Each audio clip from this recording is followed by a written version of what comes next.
Olá, boa noite, gente. Como é que vocês estão? Comigo tá tudo bem. Nunca mais eu gravei vídeo. Ontem de noite eu tava pensando em gravar um vídeo, sabe? Eu tô gorda. Gordura pra ganhar é fácil, viu?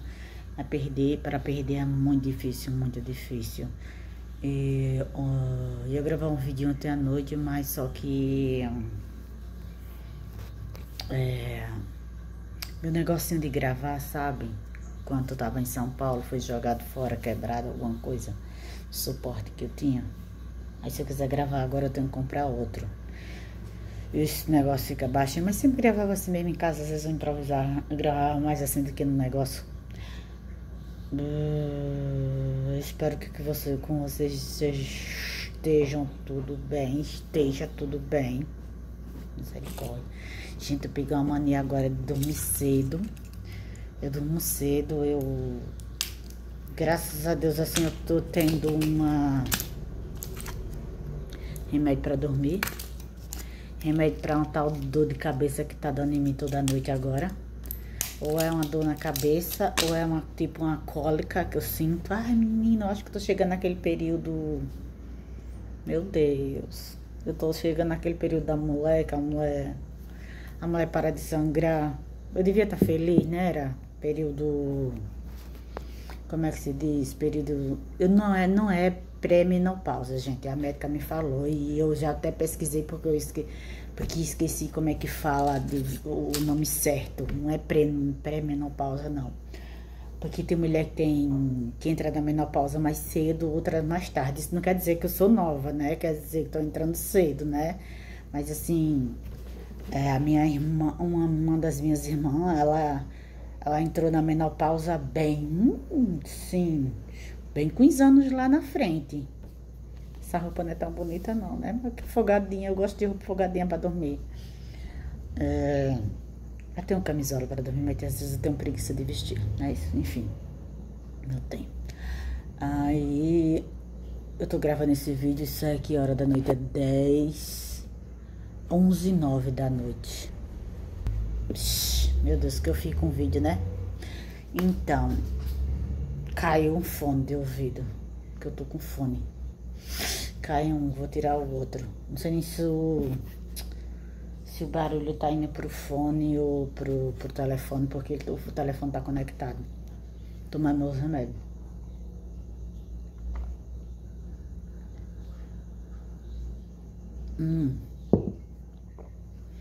Sim, aí eu ia gravar um vídeo ontem, um vidinho curto, assim, pra botar, né? Dizer que eu tô viva, pra dizer que eu ainda tô aqui. Mas só que eu tava com cabelo sujo.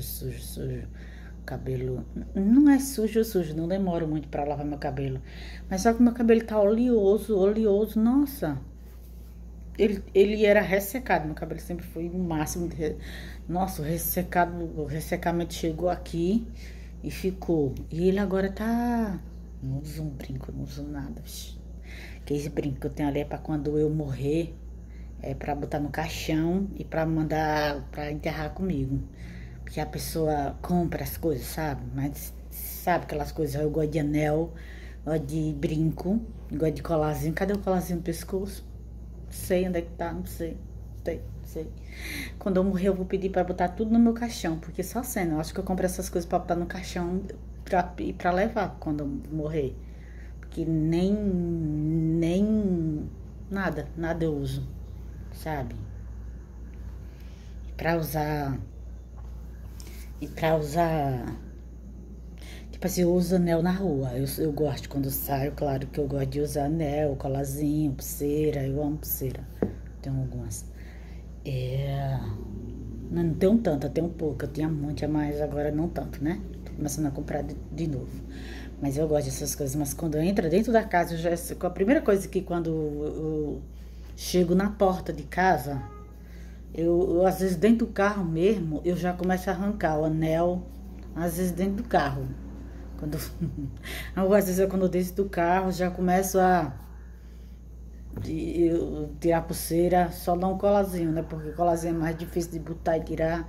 Aí eu tiro dentro de casa, mas anel, principalmente anel. O anel já dentro de casa tirando já, brinco. E eu sou assim, mas eu gosto.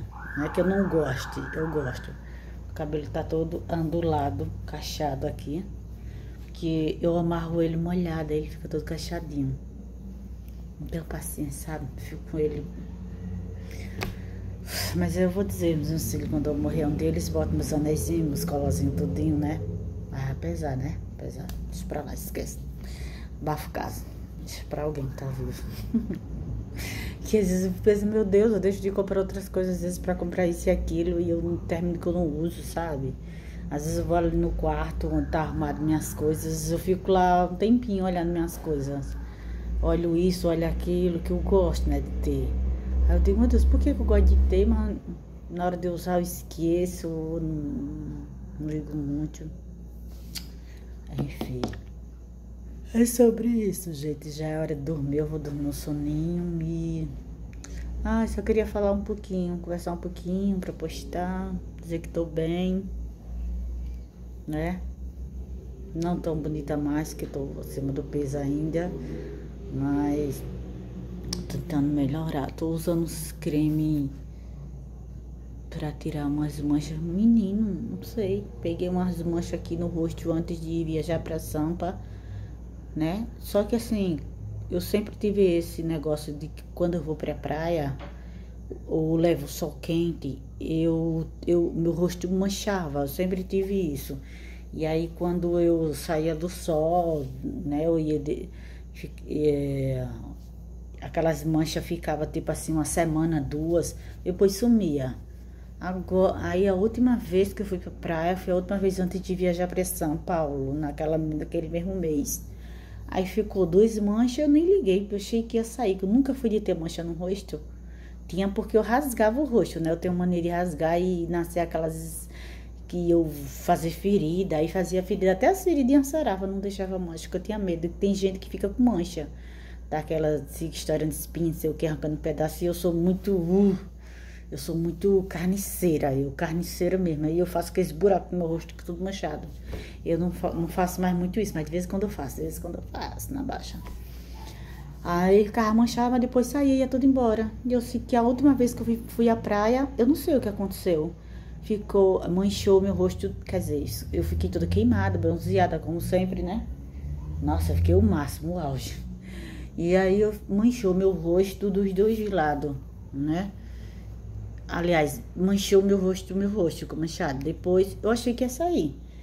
Eu ainda passei, acho que um mês aqui depois disso, não saiu. Tudo bem, eu pensei, mas como tá quente ainda o tempo, pode ser que né, o tempo quente esteja permanecendo a manchinha, porque não era de fazer isso. Que eu não vivo muito no sol, eu vivo muito dentro de casa. E quando eu saio de casa, né, não tem nada desse negócio de ficar no sol quente. Só quando eu vou pra praia mesmo, né? Enfim. E aí eu fui para São Paulo, passei um ano e não sei quantos meses sem saber o que era quentura de verdade.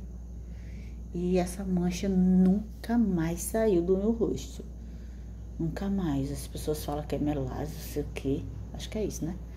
E eu falo, nossa, mas eu nunca tive isso. Eu tive uns 30 filhos, eu engravidava, meu rosto nunca ficou manchado durante minhas 30 gravidezes que eu tive. E uns 50 filhos, porque em uns 30 filhos que eu tive, uns 50 gravidez, porque para ter 30 filhos tem que ter abortado algum, né? Mulher que engravida muito, abortou algum, perdeu algum filho de aborto, porque nunca vi ter tanto filho como eu. Sim, enfim, brincadeiras à parte, mas assim, eu nunca fiquei com o rosto manchado durante as minhas gravidez, nunca. Eu tive umas gravidez que, ao contrário, eu achava que eu ficava... Duas coisas ficavam muito bonitas em mim quando eu tava grávida.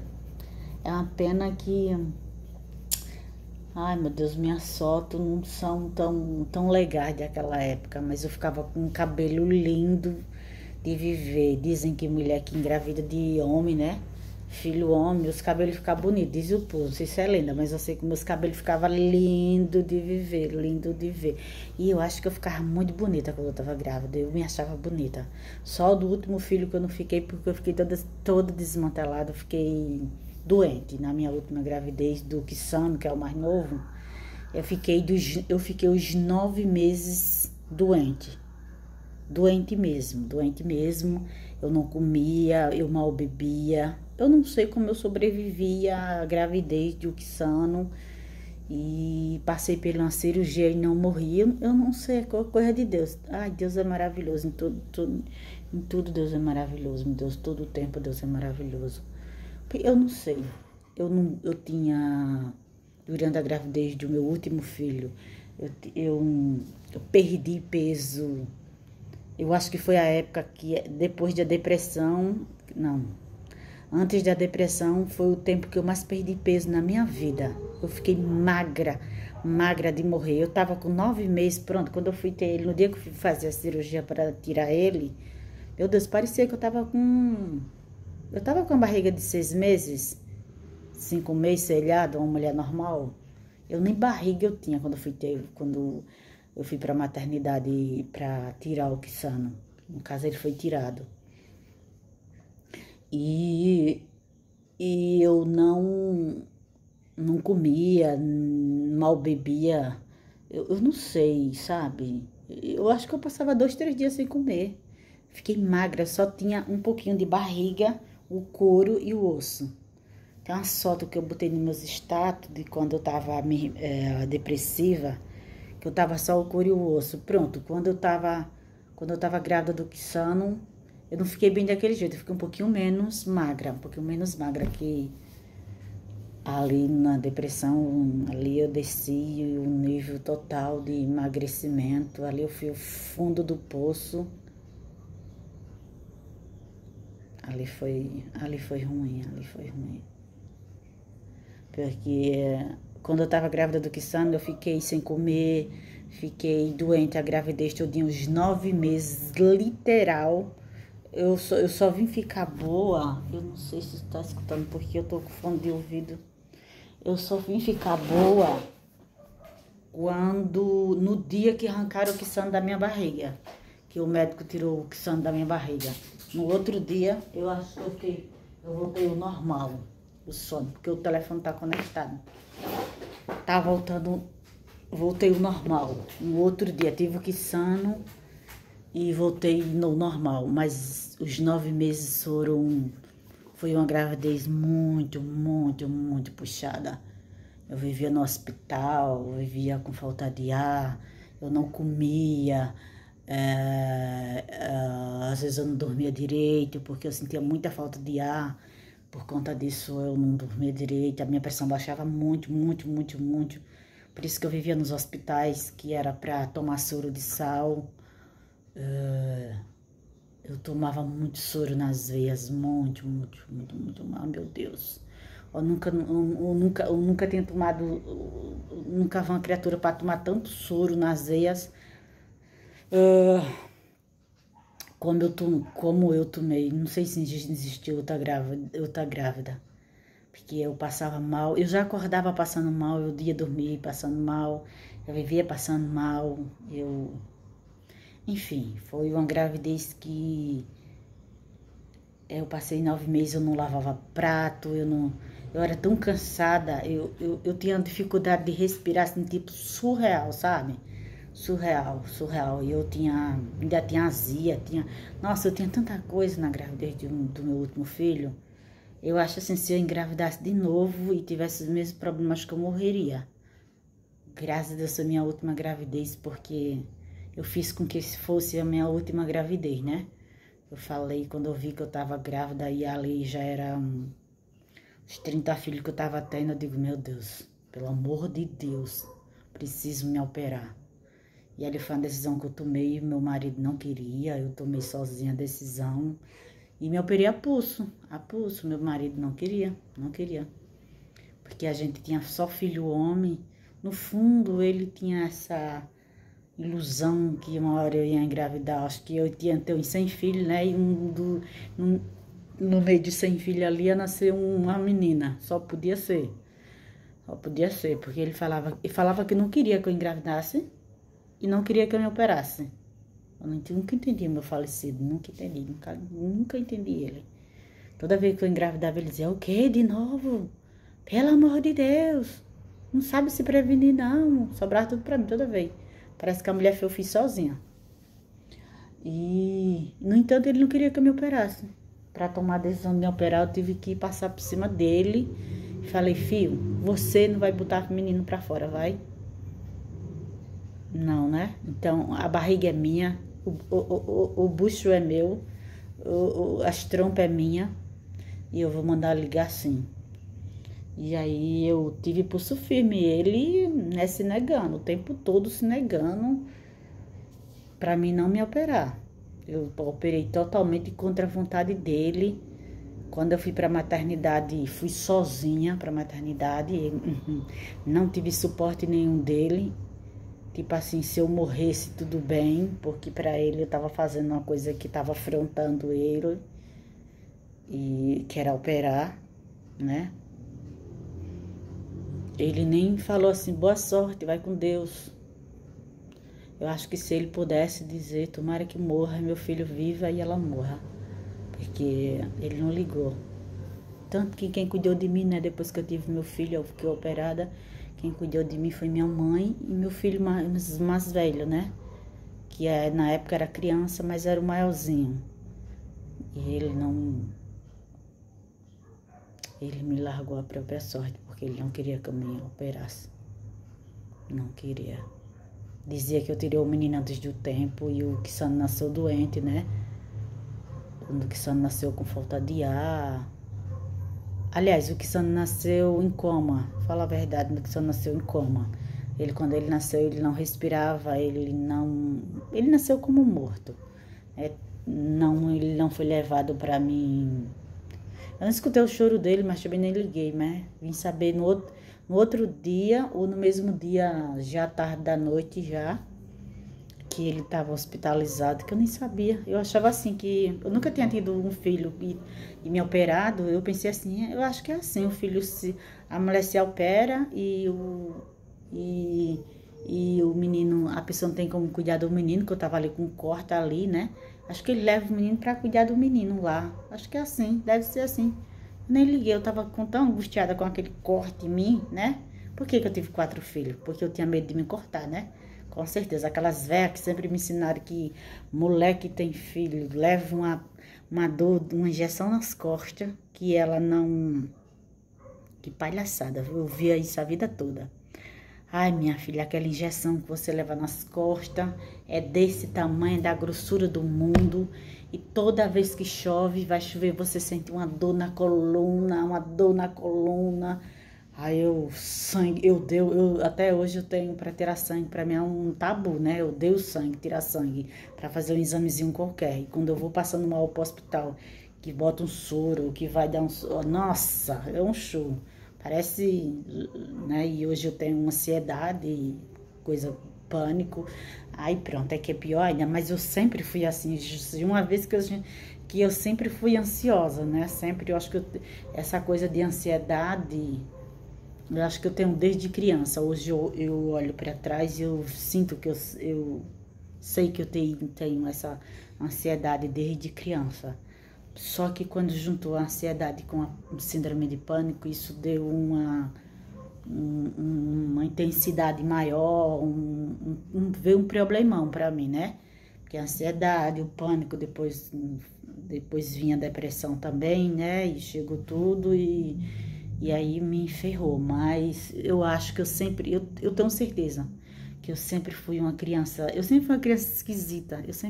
Eu fui uma criança esquisita, de certa forma, sabe? Eu era uma criança feliz por umas coisas, porque eu gostava do sítio, eu gostava do que tinha no sítio, eu gostava da vida livre no sítio, eu amava. Mas no mesmo instante, eu lembro até hoje que desde criança eu sempre tive vontade de não existir. Sempre me perguntava a Deus por que eu existia, por que eu via um mundo. Eu nunca gostei desse mundo. Hoje eu tô com não sei quantos anos que eu não posso mais dizer, né? Mas, mentira, uns 100 anos eu tô já quase. Mas assim, até hoje eu não vejo muita graça nesse mundo. E isso eu tenho isso desde criança, sabe? As crianças geralmente elas estão brincando, felizes, correndo. Eu tinha em alguns momentos isso, mas eu lembro que eu tinha nos meus momentos de angústia, de ali, toda criança tem um momento sofrido, né? E eu lembro que eu tinha sempre questionei a Deus, por quê? Por quê? Porque o Senhor não me leva? Por que eu vim para esse mundo? Então, no fundo, eu sempre tive uma vontade de não existir. Essa vontade, isso vive comigo até hoje, né? Eu não vejo muita graça no mundo. Eu vivo, sei que é pecado isso, sei até que é pecado isso, né? Mas é a minha realidade, é o que tá dentro, é o que vive dentro de mim. Verbalizando não é o que tá dentro de mim, né? Deus sabe, Deus sonda meu coração. Então, se eu verbalizar, eu tenho até vergonha de verbalizar para Deus não escutar, mas Deus sonda nossos corações, então Ele sabe que eu nunca achei esse mundo lindo. Que vontade de viver, nunca. Então, por isso que quando eu tive a deprê, foi muito forte essa vontade de ir embora, porque, assim, juntou uma coisa que eu sempre tive, vontade de ir embora, aí quando veio a deprê foi muito forte, eu resisti, foi muito difícil. Quer dizer, eu tentei 2 vezes, né, mas não consegui. Mas eu vivia pensando nisso e eu vivia planejando isso de noite, durante a depressão, né? Mas eu nunca achei muita graça nesse mundo, não. Nunca achei muita graça. E é isso, que só nasceu o Dodói, né? Nasceu o Dodói e ficou 12 dias internado pra tudo cheio de aparelho pelo corpo,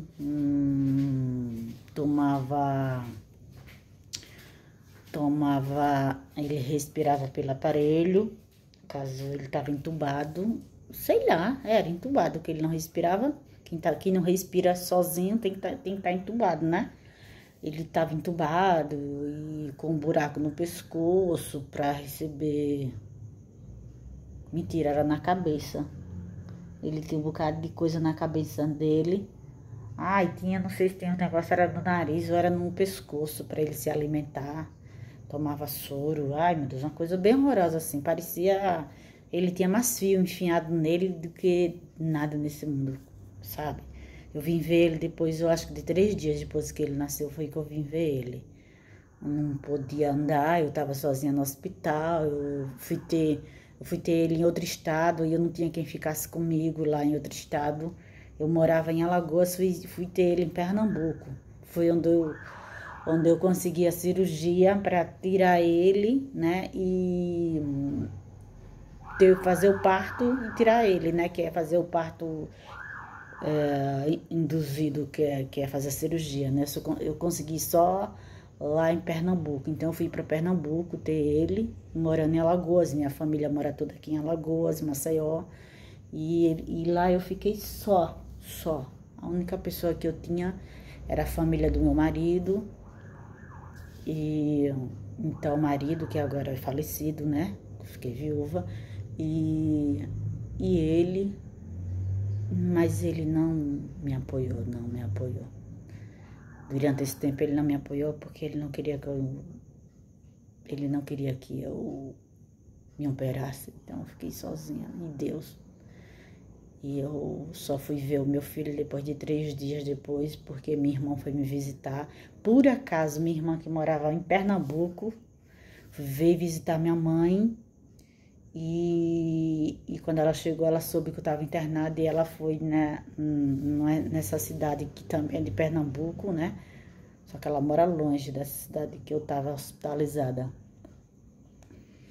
E aí ela foi me visitar e eu tava de alta nesse dia que ela foi me visitar. 3 dias depois que eu tava hospitalizada. Eu tava tão abandonada no hospital, tão abandonada, que quando ela foi me buscar, eu tinha tido alta naquela manhã. O bebê não tinha tido alta porque, né, aquelas mulheres lá veio falar comigo, não sei o que, blá blá blá. Perguntaram se eu queria ficar internada no hospital, esperando ele melhorar, que eu podia ficar internada. E com ele, né? Tipo, com ele não, ele tava na incubadora, né? Junto. Ele tava no negócio, no UTIzinho de criança, no negócio, numa bolha, que era cheio de criança, tudo do tamanho dele, tudo desse tamanho, pequenininha. E ela perguntou se eu queria ficar com ele hospitalizada, no caso, no meu canto, ele no dele. Mas ela falou que eu não podia pegar nele, eu não podia amamentar ele, que ele não respirava e não... Ele estava, no caso, ele estava em coma, né? E aí eu não podia ter contato nenhum com ele, a não ser através de um vidro de vez em quando. E ela disse, mas você pode ficar no hospital, se você quiser, para você ver ele, para você acompanhar.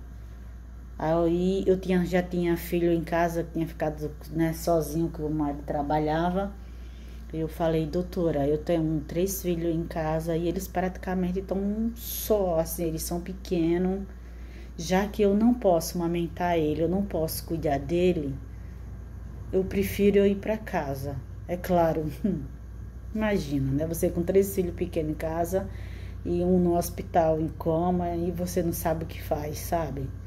Eu tinha filhos tudo pequeno, que eu tive um atrás do outro. Então eu não sabia o que fazia. Eu não sabia, eu não tinha família lá no interior, eu não tinha ninguém, eu estava praticamente só, sem apoio do meu marido, porque não queria, que tipo assim, se vire, já operou porque quis, se cuide, sabe? Fiquei bem assim. E aí eu falei com a médica que não que eu preferia vir para casa, mas eu precisava ir para casa para cuidar dos meus 3 filhos, que eram tudo pequeno e estavam meio que largados assim. Aí ela falou, tudo bem. E aí, então você pode ir para casa, uma vez também que você não vai ter contato, não vai amamentar, não vai poder pegar nele, porque só quem podia tocar neles era elas, né? E ninguém podia tocar neles. Por causa de infecção, essas coisas. Para entrar na sala que ele tava, eu tive que vestir uma roupa, um negócio, coisa e tal, que não podia ficar lá, né? Ele tava na emergência, né? Ele tava tipo entre a vida e a morte. Tanto que eu perguntei à médica, doutora, qual a chance dele viver? Qual a chance dele viver, doutora? Porque pra mim eu vi ele morto, sinceramente. Eu fui pra casa crente que ele ia pro céu. Por Deus, como eu fui pra casa jurando que ele não ia sobreviver. Porque ele era muito pequeno, muito pequeno, muito pequeno. E aí a doutora disse, mãe, ele tem 50% pra sim, 50% pra não. Ele tá aí no meio aí. Ele pode viver e pode não viver. E eu pensei, meu Deus, tá mal mesmo. Mas com 12 dias ele ficou bom. É claro que ele até hoje tem algumas... Ele tem uma sensibilidade. Ela falou que talvez ele ficasse com um problema na respiração ao longo da vida. Ele desenvolvesse alguma coisa sobre a respiração dele. Dificuldade em respirar em algum momento. Não sei o que. Ela não falou lá, não esqueço. Mas ela falou isso com relação à respiração dele. Que ele podia ter algumas crises, não sei o que, alguma coisa. Ela me orientou com relação a isso. Mas... até hoje, graças a Deus, ele nunca teve nada com relação à respiração. Agora, a sensibilidade na pele, ele sempre teve. Sempre teve, sempre teve. Quando chegou em casa, ele começou... A primeira coisa foi tolerância à lactose. Começou a mamar e começou a né, a vazar e por baixo o leite. Começou por aí. O estômago dele não aceitava leite materno, nem leite normal nenhum. E depois disso começou a estourar o corpo e até hoje ele tem uma certa alergia, sabe, no corpo. A pele dele não é resistente, sabe? Qualquer coisa ele fica todo encalombado, coisado. É uma certa frescura que ele tem. Até agora há pouco ele foi no médico. Nossa, o médico passou uma pilha de remédio pra ele ali, pra alergia, coisa de bebê, não sei o que pra ele. Quer dizer, a doutora achou que ele ia ficar com problema de respiração, ele ficou com problema na pele, de sensibilidade. E aí ele sempre teve, desde criança, né? Sempre teve. E agora que ele tá ficando velho, tá desenvolvendo outras coisas na pele dele, assim, tipo, sei lá, e ele tá se cuidando, né? Tá indo pro médico, não tô vendo o resultado, mas ele tá tentando se cuidar. Mas é isso. Olha que vídeo. Isso é um vídeo, é uma live. Meu Deus. Deus me proteja, viu? Enfim. Por hoje eu tô bem. Como aqueles drogados falam, né? Por hoje eu tô bem. E só por hoje. Que drama. Vou morrer. Vou dormir, gente. Agora tomei remédio pra induzir o sono. E pra tirar um pouco uma certa dor de velha que tá vindo em mim. Tô sentindo uma dor assim de lado. Acho que isso é coisa de velha, sabe? Coisa de velha. É isso. Tchau, tchau. Boa noite. Boa noite, boa tarde, bom dia, não sei o que, pra quem tem um, né? Enfim, tchau, tchau.